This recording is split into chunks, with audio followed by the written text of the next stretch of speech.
restaurants within the community, and we contact the patrons that are at the restaurants and are asking for extra tips above and beyond what the servers get, and all the donations go to Special Olympics Missouri, and the money that's collected within that community stays within that community.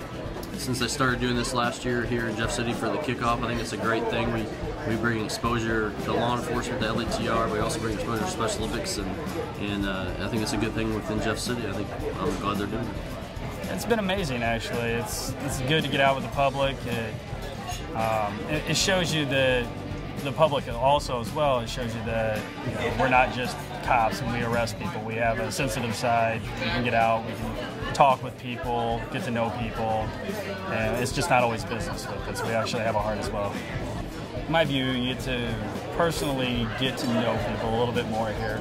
You get to sit down with them while they're eating. They ask you a lot of questions. You get to answer a lot of questions. A little bit more personal, I guess. Well, last year I think the program was totally new for us, so we weren't sure exactly how it was going to work as far as the donations and tips for our servers as well. It worked out really, really well. Our employees ended up probably making more tips that night than they normally do, and I think corrections also had a really good evening with donations for the Special Olympics.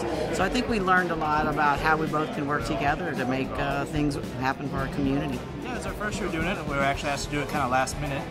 And so we agreed right away, said sure. And it was a lot of energy, it was very busy, and it was a lot of fun. People seem to enjoy the energy that having somebody different in the restaurant brought, and especially uniformed officers. It was, first you'll be a little on edge, they didn't know why they were here, but as they understood the event, they were happy to help and happy to have the games. Well, we're a smaller restaurant chain, and we're a small restaurant even here in town, so we like to focus more on the community and the local community around us. So this is definitely an event that gets more of a personal involvement, not just writing a check.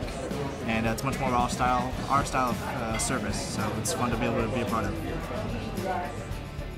If a law enforcement agency is interested in participating in Tip a Cop, they would contact me directly at my email address.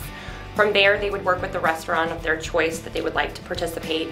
They would schedule a time and a date, and they would work with me, and I would coordinate promotional items to take to the actual location, flyers, table tents.